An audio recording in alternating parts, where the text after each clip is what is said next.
नमस्कार आप सभी को। जय जयम्बेडी।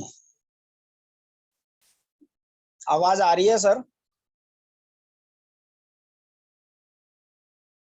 आ रही है सर, आ रही है, बोलिए। शुक्रिया सर। एक बार फिर आप सभी का स्वागत है आज की मीटिंग में। और दद्दा जी का बहुत बहुत शुक्रिया कि आज फिर बोलने का मौका दिया गया और अपनी बातों को रखने का मौका दिया गया। नाम मुकेश कुमार, दिल्ली एनसीआर से हूँ और इस बिजनेस में मुझे 4 साल हो चुके हैं। अपने बारे में बताना चाहूँगा कि बचपन में पढ़ाई लिखाई दिल्ली से की है और जैसे हर व्यक्ति का सपना होता है कि पढ़ाई लिखाई करने के बाद बहुत बड़ा आदमी बनना है। बहुत बड़ा, बहुत बड़ा मतलब कि हर आदमी उनको पहचाने। तो इसी सपने के साथ हर आदमी पढ़ाई करता है। हमने भी पढ़ाई करी लेकिन पढ़ाई में ज़्यादा होशियार नहीं थे, तो बस केवल पासिंग मार्क्स आया करते थे। लेकिन खेलने का बहुत शौक रहता था, क्रिकेट खेलने का शौक था। और ये आशा रहती थी कि एक दिन जो है इंडियन क्रिकेट टीम में जो है नंबर आएगा। और इसी इसी के कारण जो दिन रात के क्रिकेट में लगे रहते थे। पढ़ाई के साथ साथ खेलना था। अपने एरिया में काफ़ी अच्छा क्रिकेटर माना जाता था और जो टीम थी टीम का कैप्टन भी था और स्कूल में जो टीम थी उसका भी कैप्टन था। और मतलब कैप्टनशिप बनी रहती थी लेकिन मन में कहीं ना कहीं कुछ कमी रह जाती थी हमेशा जो है।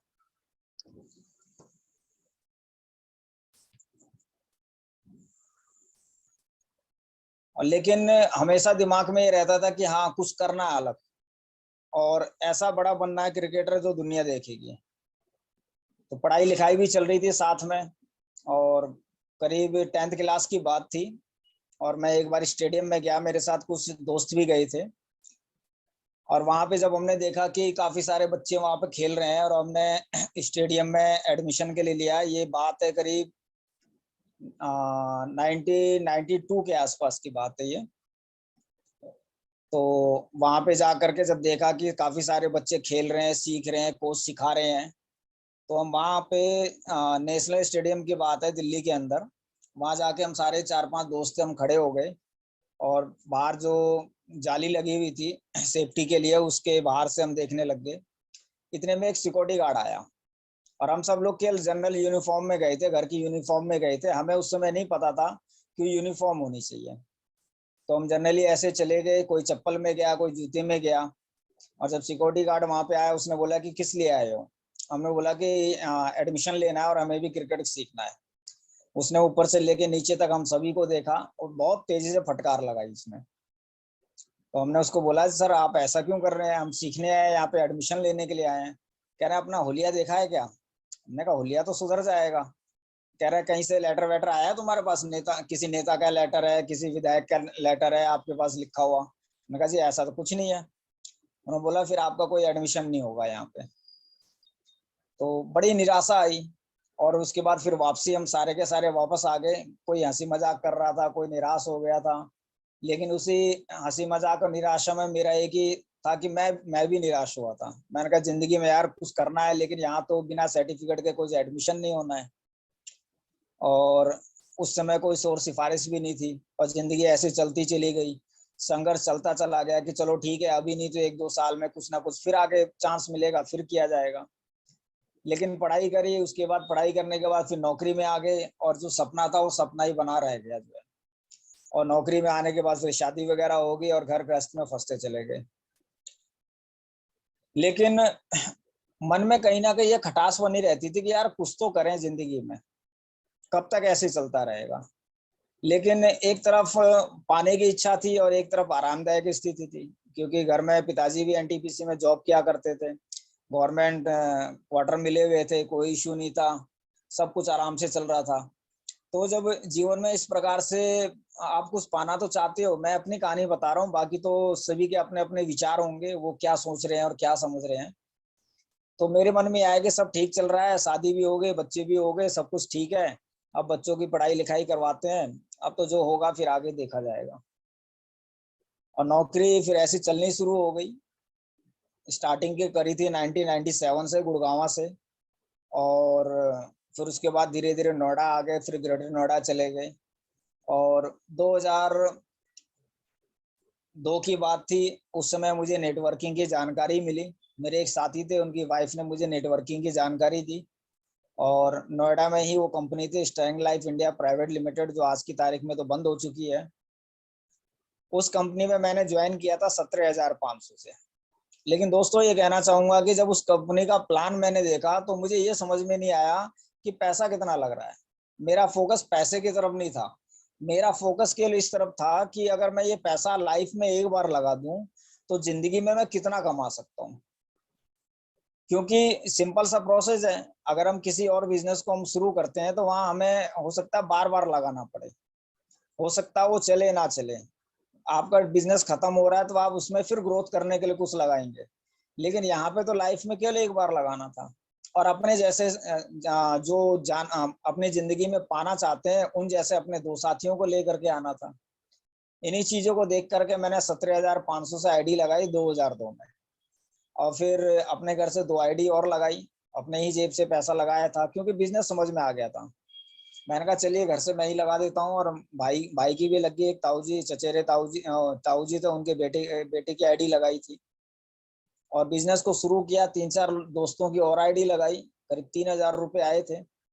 लेकिन दिन रात मेहनत करने के बाद भी सफलता नहीं मिली। फिर दूसरी कंपनी ज्वाइन करी, क्योंकि नेटवर्किंग की ताकत समझ में आ गई थी कि नौकरी अगर हम करेंगे पूरे 40 साल। और जिस समय मैंने ज्वाइन किया था 2002, उस समय 5 साल मुझे नौकरी करते हुए हो चुका था। और नेटवर्किंग में बोला जाता है 5-6 साल अगर आप सिस्टम में सही प्रकार से काम कर लें तो आपको पूरी जिंदगी नौकरी करने की जरूरत नहीं पड़ेगी। इसी उम्मीद के साथ मैंने दूसरी कंपनी ज्वाइन करी। जब ये देखा कि पहले 17,500 से कोई आईडी लगाने को राजी नहीं है, फिर दूसरी कंपनी ज्वाइन करी 4,500 रुपए से। उसमें अपनी 3 आईडी फिर लगाई और 6-7 महीने उसमें भी काम किया। गाजियाबाद इंद्रपुरम में कंपनी थी। और स्ट्रगल ये था कि दोस्तों, जब मैं ड्यूटी करता था, जैसे सुबह मेरी ड्यूटी स्टार्ट होती थी 6 बजे से, दोपहर में 2 बजे तक। और 3 बजे फिर मैं इंदिरापुरम ऑफिस में चला जाया करता था, घर नहीं आता था। और वहां से फिर घर मेरा आना होता था 10 बजे, 11 बजे, 12 बजे। और फिर सुबह मुझे उठ जाना पड़ता था 4:30 बजे, और ड्यूटी के लिए मुझे जो है 5 बजे निकल जाना पड़ता था। 6 महीने कंटिन्यू यही प्रोसेस चला। घर वालों ने कभी साथ भी दिया, कभी विरोध भी किया कि कुछ नहीं आ रहा है, कर क्या रहे हो, कहाँ जाते हो, क्या कर रहे हो, क्या नहीं कर रहे हो। लेकिन उस कंपनी में मुझे थोड़ी सी कमियां ये दिखाई दी कि मुझे अपलाइन का सपोर्ट नहीं मिल रहा था। और कुछ समय के बाद फिर उसके बारे में मालूम चला, वो कंपनी भी बंद हो गई। लेकिन नेटवर्किंग से अभी भी हिम्मत नहीं हारी थी, फिर तीसरी कंपनी ज्वाइन करी। और तीसरी कंपनी ओखला थी, जो मेरे घर से करीब 10 किलोमीटर दूर थी। उसमें भी मैंने 3 आईडी लगाई और अपने काफी सारे लोगों की आईडी लगाई उसमें जो है। और कुछ पैसा बन करके उसमें भी आया 3-4 हजार रुपए। लेकिन उसमें भी जो मुझे अपलाइन मिले, वो अपलाइन वैसे ही मिले, केवल वो अपने मतलब से मतलब रख रहे थे। ना कोई सिखाने का प्रोसेस था और ना ही उसमें सपोर्ट देने का था कि ठीक है आप बढ़ो, आप करो, आप करो, आप करो। तो यहाँ से फिर देखा कि क्या नेटवर्किंग का यही फोकस है। पहली कंपनी में भी अपलाइन ने सपोर्ट नहीं दिया, दूसरी कंपनी में भी अपलाइन ने सपोर्ट नहीं दिया, तीसरी कंपनी में भी अपलाइन ने सपोर्ट नहीं दिया। और तीनों ही कंपनियां बंद हो गई।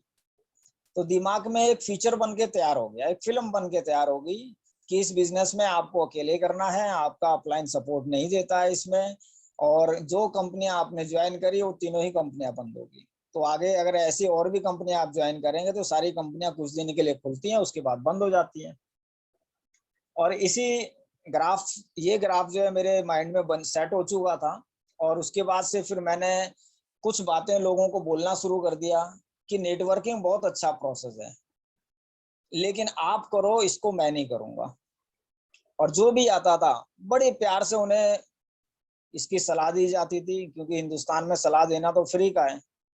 किसी से भी ले लो, कोई भी देने को तैयार हो जाता है, लेकिन उस पर खुद अमल नहीं करता है। और यही प्रोसेस मेरे साथ चल रहा था। सलाह बड़े प्यार से दिया करता था, लेकिन खुद उस पर राजी नहीं होता था।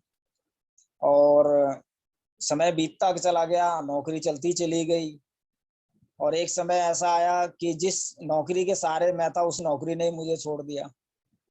4 नवंबर 2017। लाइफ में कुछ डेट ऐसी होती हैं दोस्तों, वो याद रहती हैं, वो कभी आदमी भूलता नहीं है। और जो सैलरी आ रही थी, मेरी 20 साल की नौकरी की मेहनत थी, वो सारी एक ही झटके में खत्म हो गई। 4 नवंबर 2017 कंपनी ने ताला लगा दिया और कम से कम 2200 रोल एम्प्लॉयज और करीब 1500 2000 जो है हेल्पर जो हम लोगों के साथ काम किया करते थे, सब सड़क पे आ गए। और आज की तारीख में भी दोस्तों अभी कोई फैसला नहीं हुआ है।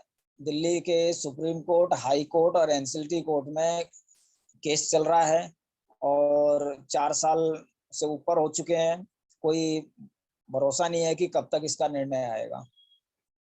और जब कंपनी बंद हुई तो उसी समय फिर मैंने अपनी पतंजलि की दुकान खोली और यही सोचा कि चलिए ठीक है, नौकरी बंद हो चुकी है, फिर कोई दूसरी नौकरी देखी जाएगी और जब तक दुकान को सेटल करते हैं। बहुत कम पूंजी थी मेरे पास उस समय। मात्र 35,000 रुपए थे जो मैंने अपनी दुकान में लगाया। और जैसे मैंने आप लोगों को पहले भी बताया था, और जब दुकान का एक भी प्रोडक्ट खत्म होता था तो मैं साइकिल उठाता था और कम से कम 4-5 किलोमीटर दूर जो होलसेल की दुकान थी वहां जाता था कि अगला कस्टमर आए उससे पहले वो प्रोडक्ट मेरी दुकान पे होना चाहिए। 6-7 महीने इसी प्रकार से स्ट्रगल किया। दुकान की प्रोग्रेस होनी शुरू हो गई, दोबारा सेल पूरी हो चुकी थी। जो मेरी नौकरी में करीब 35-40 हजार रुपए की सैलरी थी, वो फिर दोबारा जो है दुकान से आनी शुरू हो गई।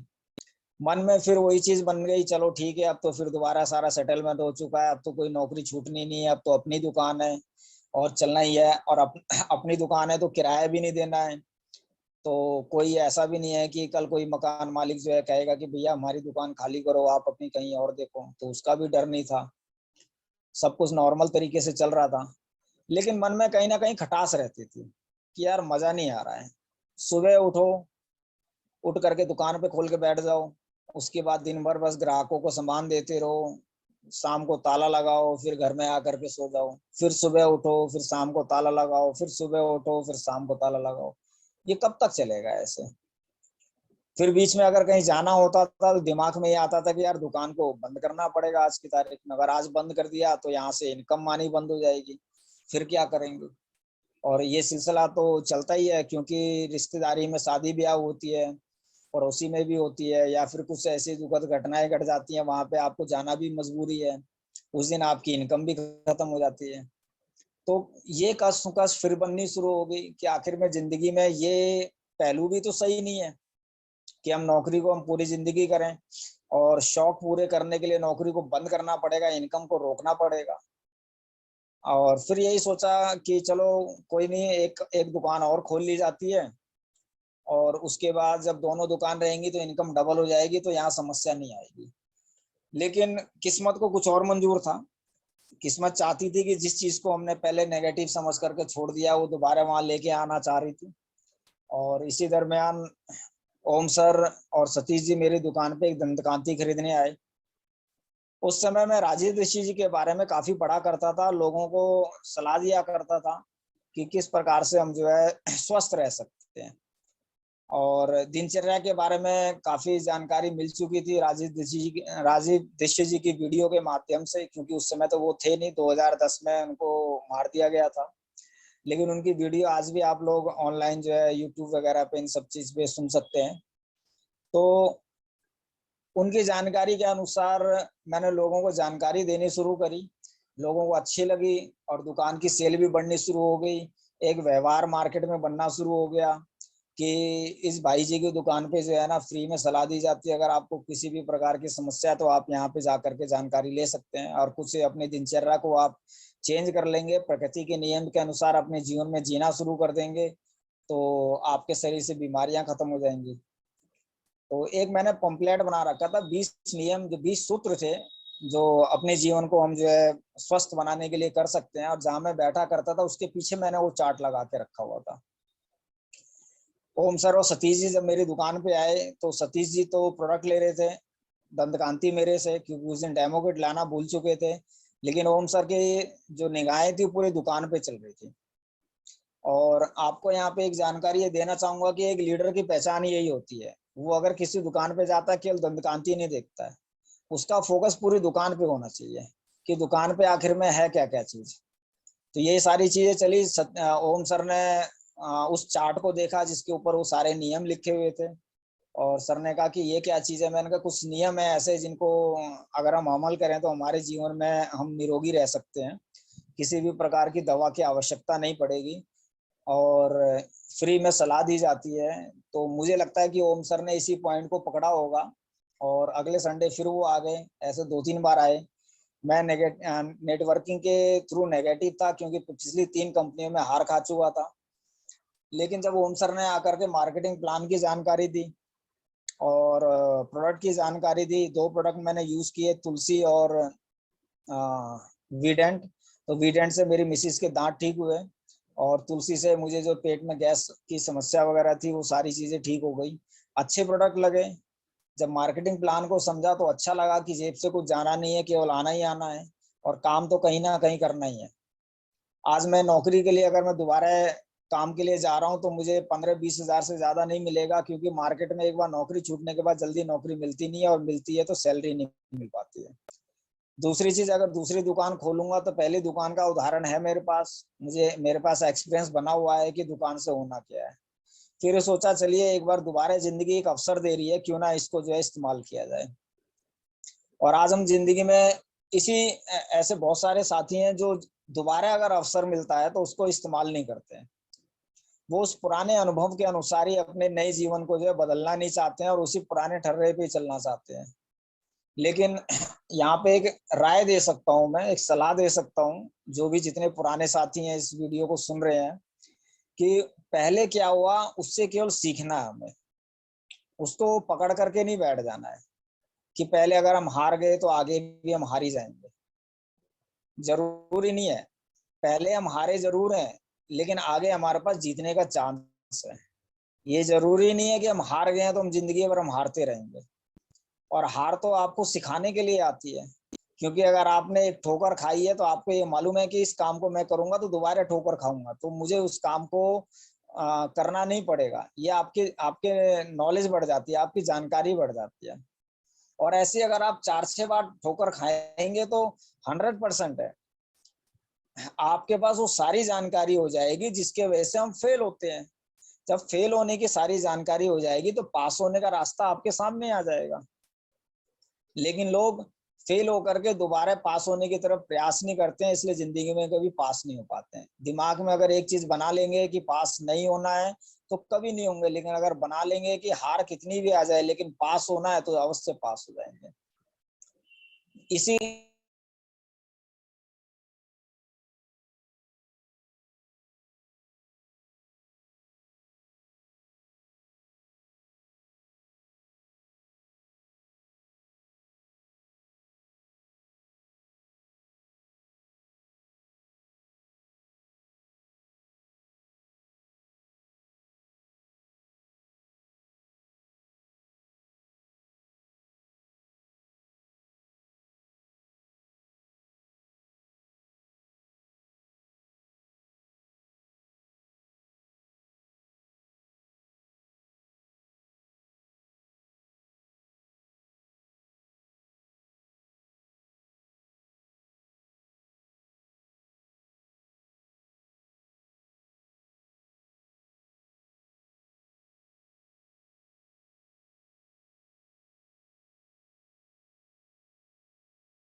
पहली बार हुआ था कि यहाँ डिप्लोमा नाम की भी कोई चिड़िया होती है।